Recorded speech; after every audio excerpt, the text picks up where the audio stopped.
Hello friends, hi, नमस्कार, welcome to my YouTube channel let's do and learn. Guys, ये जो मैं set लेके आई हूँ, ये सेट जो है 2019 का क्वेश्चन पेपर का सीटेट का सेट है, जो कि लेवल 2 का है, यानी कि पेपर 2 का है, जो 6 से 8 के क्लास के लिए है। तो आइए चलते हैं।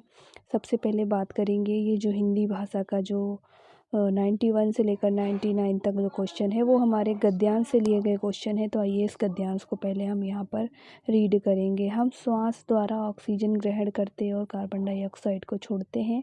ऐसा ही अधिकतर जानवरों, चिड़ियों, रेंगने वाले जंतु, कीड़े मकोड़े द्वारा भी किया जाता है। दूसरी ओर सभी प्रकार की वनस्पतियां कार्बन डाइऑक्साइड ग्रहण करती और ऑक्सीजन छोड़ती हैं। यदि हवा में लंबे समय तक ऑक्सीजन और कार्बन डाइऑक्साइड का अनुपात एक जैसा रहे, तब उसका अर्थ होगा कि पौधे और प्राणियों का जीवन एक दूसरे के अस्तित्व के मामले में समान स्तर पर आ जाएगा। लेकिन यदि हम कार्बन डाइऑक्साइड का अनुपात वातावरण में बढ़ा दें, तब प्रकृति के द्वारा लाखों सालों से बना कर रखा गया संतुलन बदल जाएगा। वातावरण और वनस्पतियां कार्बन डाइऑक्साइड का लगातार विनिमय करती रहती हैं। वातावरण से वह वनस्पतियों में जाती हैं। जब वनस्पतियां सड़ने लगती हैं, तब उनमें कार्बन डाइऑक्साइड निकलकर पुनः वातावरण में समा जाती है। वनस्पतियां इस प्रकार कार्बन डाइऑक्साइड वसंत और ग्रीष्म ऋतु में ग्रहण करती हैं, और जब वे सर्दियों में नष्ट होने लगती हैं, तब उसे छोड़ती हैं। इस प्रकार वातावरण में मौजूद कार्बन डाइऑक्साइड की मात्रा में मौसम दर मौसम फ़र्क होता है। तो आइए चलते हैं। इस जो गद्यांश के आधार पर यहाँ पर प्रश्न लिए गए हैं, इन प्रश्नों को यहाँ पर हम जानते हैं। क्वेश्चन नंबर 91 से हम यहाँ पर स्टडी करेंगे। और प्रश्न नंबर 91 क्या कहता है? ये कहता है कि वातावरण का विग्रह और समास होगा। तो वातावरण का विग्रह और समास क्या होगा? इसके लिए 4 ऑप्शंस हैं। फर्स्ट ऑप्शन कहता है वात का आवरण, जिसमें तत्पुरुष समास होगा। तो वातावरण में कौन सा समास होगा, ये बताना है और विग्रह भी करना है। वात का बना ऐसा आवरण बहुब्रीहि समास कहलाएगा। तीसरा ऑप्शन कहता है वातावरण रूपी वात कर्मधारय समास। और डी ऑप्शन कहता है वात आवरण द्वंद्व। तो यहाँ पर जो सही उत्तर होगा वो होगा वात का आवरण, जो कि यहाँ पर तत्पुरुष समास है, क्योंकि यहाँ पर जितने भी कारक हैं, कारक चिन्ह वाले समास इसी में आते हैं। तो यहाँ पर तत्पुरुष समास है। प्रश्न नंबर 92 की ओर चलते हैं। और प्रश्न नंबर 92 कहता है कि श्वास और ऑक्सीजन शब्द है। तो श्वास और ऑक्सीजन शब्द क्या है? पहला है तद्भव शब्द, दूसरा है देशज शब्द, तीसरा है तत्सम शब्द, चौथा है तत्सम तद्भव। तो यहाँ पर सी वाला उत्तर सही होगा। श्वास और ऑक्सीजन क्या है? तो ये तत्सम आगत शब्द हैं। आइए चलते हैं प्रश्न नंबर 93 की ओर। ये कहता है कि लंबे समय तक पद व्याकरण की दृष्टि से है। तो क्या है? लंबे समय तक, ये जो इतना लिखा गया है, ये पद व्याकरण की दृष्टि से क्या है, ये बताना है। तो ये है सर्वनाम, या फिर विशेषण है, या फिर क्रिया विशेषण है, या फिर संज्ञा है।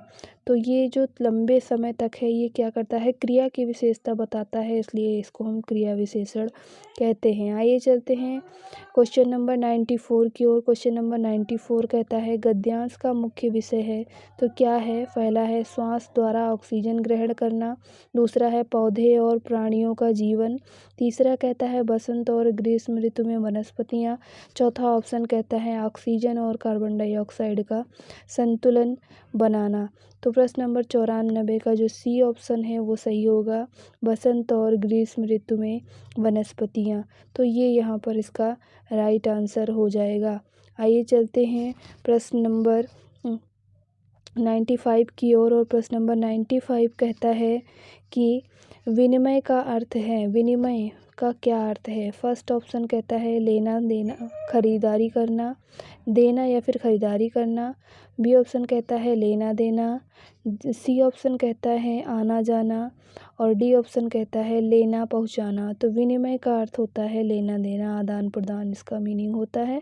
बी ऑप्शन यहाँ पर राइट आंसर होगा। आइए चलते हैं प्रश्न नंबर 96 की ओर। ये कहता है हम सांस के साथ, तो हम क्या लेते हैं सांस के साथ? फर्स्ट ऑप्शन कहता है ऑक्सीजन लेते और कार्बन डाइऑक्साइड को छोड़ते हैं। बी कहता है कार्बन डाइऑक्साइड लेते हैं और ऑक्सीजन को छोड़ते हैं, लेते और छोड़ते हैं, कार्बन डाइऑक्साइड ही लेते हैं वही छोड़ते हैं। सी ऑप्शन कहता है कार्बन डाइऑक्साइड लेते हैं और ऑक्सीजन छोड़ते हैं। डी ऑप्शन कहता है ऑक्सीजन छोड़ते हैं और ग्रहण करते हैं। तो इसमें से जो प्रश्न नंबर 96 का सही आंसर होगा तो वो होगा हमारा ए वाला, ऑक्सीजन हम लेते हैं और CO2 को बाहर करते हैं, कार्बन डाइऑक्साइड को बाहर छोड़ते हैं। अब चलते हैं प्रश्न नंबर 97 की ओर। तो प्रश्न नंबर 97, ऑक्सीजन ग्रहण करने की अधिकांश जीवधारियों का स्वभाव तो क्या है? मानव के विपरीत है, मानव की तरह है, विचित्र प्रकार का है या मानव से भिन्न है? तो ये क्या है? प्रश्न नंबर 97 का मानव की तरह है। जैसे हम लोग श्वास लेते हैं वैसे पौधे भी क्या करते हैं? श्वास लेते हैं, जीवधारी भी श्वास लेते हैं। आइए चलते हैं प्रश्न नंबर 98 की ओर। ये कहता है वनस्पतियाँ जब सड़ने लगती हैं तो वातावरण को डैश मिलती है। फर्स्ट ऑप्शन नाइट्रोजन, दूसरा कार्बन डाइऑक्साइड, तीसरा जैविक खाद, चौथा ऑक्सीजन। तो सड़ने के बाद क्या मिलता है? तो CO2 मिलता है। ये वाला ऑप्शन सही होगा प्रश्न नंबर 98 का। प्रश्न नंबर 98 का यहाँ पर जो सही उत्तर होगा वो होगा हमारा कार्बन डाइऑक्साइड। बी ऑप्शन यहाँ पर सही होगा। आइए चलते हैं प्रश्न नंबर 99 की ओर। और ये कहता है पौधे और प्राणियों का जीवन एक दूसरे से अस्तित्व के समान आएगा जब हवा में लंबे समय तक। तो फर्स्ट ऑप्शन कहता है कार्बन डाइऑक्साइड मिलना बंद हो जाए, दूसरा कहता है कार्बन डाइऑक्साइड ऑक्सीजन का अनुपात समान रहे, या फिर वनस्पति कार्बन डाइऑक्साइड का विनिमय करती रहें, या डी ऑप्शन सूर्य का प्रकाश मिलता रहे। तो कार्बन डाइऑक्साइड और ऑक्सीजन का अनुपात क्या रहे? तो समान रहे, यानी बी ऑप्शन यहाँ पर सही उत्तर होगा। तो ये वाला ऑप्शन सही है। आइए चलते हैं प्रश्न नंबर 100 से 105 की ओर, जो कि पद्यांश पर काव्यांश पर दिया हुआ क्वेश्चन से। आइए काव्यांश को पढ़ लेते हैं। वह आता दो टूक कलेजे के करता, पछताता पथ पर आता, पेट पीठ दोनों मिलकर हैं एक, चल रहा लकुटिया टेक, मुट्ठी भर दाने को भूख मिटाने को, मुँह फटी पुरानी झोली को फैलाता, दो टूक कलेजे के करता, पछताता पथ पर आता। तो ये हमारा काव्यांश है और इसके लिए क्वेश्चन पहला दिया गया है कलेजे का दो टूक करना, इसका मीनिंग क्या होगा, इसका आशय क्या होगा? तो फर्स्ट ऑप्शन इसके लिए है मन को कष्ट पहुंचाना, दिल को चीड़ फाड़ करना, कठिनाई पैदा करना या टुकड़े टुकड़े करना। तो दो टूक करने का मतलब मन को क्या करें? कष्ट पहुंचाने का काम, यानी ए वाला उत्तर यहाँ पर सही होगा। आइए चलते हैं प्रश्न नंबर 101 की ओर। प्रश्न नंबर 101 कहता है कि भिखारी अपनी झोली क्यों फैलाता है? तो भिखारी अपनी झोली क्यों फैलाता है? फर्स्ट ऑप्शन कहता है झोली में कुछ छिपाना चाहता है, और दूसरा ऑप्शन कहता है मुट्ठी भर अनाज दिखाना चाहता है, और सी ऑप्शन कहता है अपनी गरीबी के बारे में बताना चाहता है, डी ऑप्शन कहता है भूख मिटाने के लिए कुछ अन्न चाहता है। प्रश्न नंबर 101 का डी वाला उत्तर यहाँ पर सही होगा, वो अन्न चाहता है। मुँह शब्द में प्रयुक्त चंद्र बिंदु है तो पहला है अनुनासिक, दूसरा है नासिक, तीसरा है शिरोरेखा, चौथा है अनुस्वार। तो ये क्या है? हमारा 102 का जो सही आंसर होगा वो होगा अनुनासिक, क्योंकि ये नासिका से बोला जाने वाला शब्द है। तो ये चंद्र बिंदु हमारा अनुनासिक कहलाता है। आइए चलते हैं प्रश्न नंबर 103 की ओर। ये कहता है काव्यांश से हमारे मन में उठने वाला मुख्य भाव है। तो क्या है? पहला है हास्य भाव, दूसरा है करुण भाव, तीसरा है वीरता का, चौथा है श्रृंगार। तो 103 का जो बी वाला उत्तर है करुणा, तो ये वाला सही ऑप्शन होगा। आइए चलते हैं 104 की ओर। वह आता में वह सर्वनाम किसका द्योतक है? तो वह जो है क्या है? पहला है अतिथि, दूसरा है भिक्षुक, तीसरा विकलांग, चौथा गांधी जी। तो प्रश्न नंबर 104 के लिए बी वाला ऑप्शन सही होगा, भिक्षुक वाला, ये सही होगा। आइए चलते हैं अगला क्वेश्चन की ओर। अगले क्वेश्चन कहता है कि पेट पीठ दोनों मिलकर एक हैं एक। इसका कारण क्या हो सकता है? तो पहला ऑप्शन है झुककर चलना, दूसरा कुछ भी भोजन न करना, तीसरा है भीख मांगने का नाटक करना, चौथा है सिकुड़कर बैठना। तो प्रश्न नंबर 105 के लिए क्या है कि कुछ भी भोजन ना करना, ये वाला उत्तर यहाँ पर सही होगा। आइए चलते हैं प्रश्न नंबर 106 की ओर। ये कहता है कविता में कई बार अभी भी का प्रयोग करके बात रची गई। बिना रुके चलने वाले किसी कार्य का भाव निकल रहा है या नहीं, प्रश्न की ओर संकेत करता है। तो क्या संकेत करता है? पहला है भाषा की बारीकी, दूसरा है व्याकरण की परिभाषा, तीसरा है भाषा संरचना, चौथा है व्याकरणिक ज्ञान। तो प्रश्न नंबर 106 का जो सही आंसर होगा वो ए वाला उत्तर होगा। भाषा की बारीकी का ध्यान यहाँ पर रखा जाता है। ए ऑप्शन यहाँ पर सही उत्तर होगा। आइए चलते हैं प्रश्न नंबर 107 की ओर। गाइस, आप सभी से रिक्वेस्ट है कि आप सब जिन लोगों ने अभी तक हमारे यूट्यूब चैनल को सब्सक्राइब नहीं किया है, आप सब प्लीज़ हमारे यूट्यूब चैनल को सब्सक्राइब कर लें और हमारा हौसला बढ़ाते रहें। आइए चलते हैं प्रश्न नंबर 107 की ओर। प्रश्न नंबर 107 कहता है कि उच्च प्राथमिक स्तर पर भाषा सीखने में पाठ्य पुस्तक के अतिरिक्त कौन सी संसाधन सामग्री सबसे अधिक महत्वपूर्ण है? तो पहला है कविता पाठ, दूसरा है आयु अनुरूप साहित्य, तीसरा है समाचार पत्र, चौथा है रेडियो नाटक। तो प्रश्न नंबर 107 का क्या है? आयु के अनुरूप साहित्य होना चाहिए। ये उच्च प्राथमिक स्तर पर भाषा सिखाने का सबसे सही संसाधन है। आइए चलते हैं 108 की ओर। गणित विज्ञान आदि विषयों की कक्षाओं में भी बच्चे भाषा सीखते हैं। या विचार पूर्णतः असत्य है, आंशिक रूप से सत्य है, निराधार है या फिर पूर्णतः सत्य है? तो डी वाला ऑप्शन क्या है कि पूर्णतः सत्य है। चलते हैं प्रश्न नंबर 109 की ओर, जो कि हमारा उच्च प्राथमिक स्तर पर पाठ्यपुस्तक में हिंदीतर भाषा को ही जगह मिलनी चाहिए ताकि बच्चे क्या करें?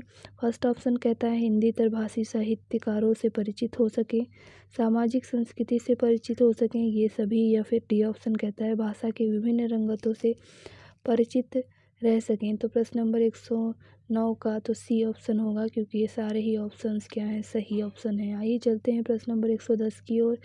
कहता है कि बच्चे भाषा तब बेहतर तरीके से सीखते हैं जब भाषा का समृद्ध परिवेश हो, सरल साहित्य का चयन हो, परीक्षाओं का आयोजन हो, अनेक पाठ्य पुस्तक हो। ये भी गलत हो जाएगा, परीक्षा तो होगी नहीं। और इसके बाद यहाँ पर प्रश्न नंबर 110 का जो ए वाला ऑप्शन है, समृद्ध परिवेश होगा तभी बच्चा क्या करेगा? सीखेगा। आइए चलते हैं प्रश्न नंबर 111 की ओर। प्रश्न नंबर 111 क्या कहता है? ये कहता है कि उच्च प्राथमिक स्तर पर भाषा आकलन की दृष्टि से सर्वाधिक महत्वपूर्ण है। पहला है जांच सूची, दूसरा है साक्षात्कार सूची, तीसरा है लिखित परीक्षा, चौथा है अवलोकन। तो प्रश्न नंबर 111 में से जो सही उत्तर होगा वो होगा अवलोकन। जांच करने के लिए असेसमेंट सबसे अच्छी विधि हो सकती है, अवलोकन सबसे अच्छी विधि है। ए यहाँ पर डी ऑप्शन सही होगा। चलते हैं प्रश्न नंबर 112 की ओर। 112 कहता है द्वितीय भाषा की पाठ्यचर्या का एक लक्ष्य है प्राकृतिक भाषा में ज्ञान अर्जित दक्षता के रूप में दक्षता प्राप्त करता है। फर्स्ट ऑप्शन सर्वोच्च, दूसरा है औसत, तीसरा है बुनियादी, चौथा है उच्च। तो इन चार ऑप्शंस में से जो सही उत्तर होगा वो होगा हमारा बुनियादी, यानी C option is the right answer for the question number 112। इसके बाद प्रश्न नंबर 113 की ओर चलते हैं। ये कहता है भाषा के विभिन्न कौशलों को डैश के रूप में पढ़ाने की अनुशंसा की जाती है। पहला ऑप्शन है एकीकृत, दूसरा है उच्च, तीसरा है निम्न, चौथा है क्रमिक। तो इन चार ऑप्शंस में से जो सबसे सही उत्तर है वो क्या है प्रश्न नंबर 113 का? तो वो एकीकृत वाला ऑप्शन हो जाएगा, ये वाला सही उत्तर होगा। चलते हैं प्रश्न नंबर 114 की ओर, और ये कहता है कि व्याकरण शिक्षण की कौन सी विधि अपेक्षाकृत प्रभावी है? तो व्याकरण शिक्षण की कौन सी विधि अपेक्षाकृत प्रभावी है? तो वो है हमारा फर्स्ट ऑप्शन है निगमन विधि, दूसरा है सूत्र विधि, तीसरा है पाठ्य पुस्तक विधि और चौथा है आगमन विधि। तो प्रश्न नंबर 114 का जो डी ऑप्शन है आगमन विधि यहाँ पर सबसे ज़्यादा प्रभावी होगी, तो ये यहाँ पर राइट आंसर होगा। आप चलते हैं प्रश्न नंबर 115 की ओर। ये कहता है उच्च प्राथमिक स्तर पर भाषा की पाठ्य पुस्तक में रक्त और हमारा शरीर पाठ शामिल करने का विचार डैश किससे जुड़ा है, तो ये बताना है। तो फर्स्ट ऑप्शन कहता है संपूर्ण पाठ्यचर्या में भाषा, या फिर सेकंड ऑप्शन यहाँ पर कहता है कि हिंदी भाषा की विभिन्न रंगतें, विज्ञान संबंधी शब्दावली, और डी ऑप्शन कहता है विभिन्न भाषाओं विषयों की विभिन्न भाषाएं।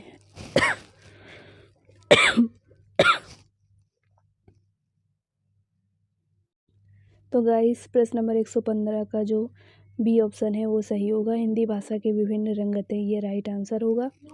चलते हैं प्रश्न नंबर 116 की ओर। ये कहता है कि त्रिभाषा फॉर्मूला भारत की डैश चुनौतियों और डैश को संबोधित करने का एक प्रयास है। फर्स्ट ऑप्शन कहता है समस्याओं और अवसरों, सेकंड कहता है भाषा स्थिति और संस्कृति, तीसरा कहता है भाषा स्थिति और अवसरों, चौथा ऑप्शन कहता है संस्कृति और समाधानों।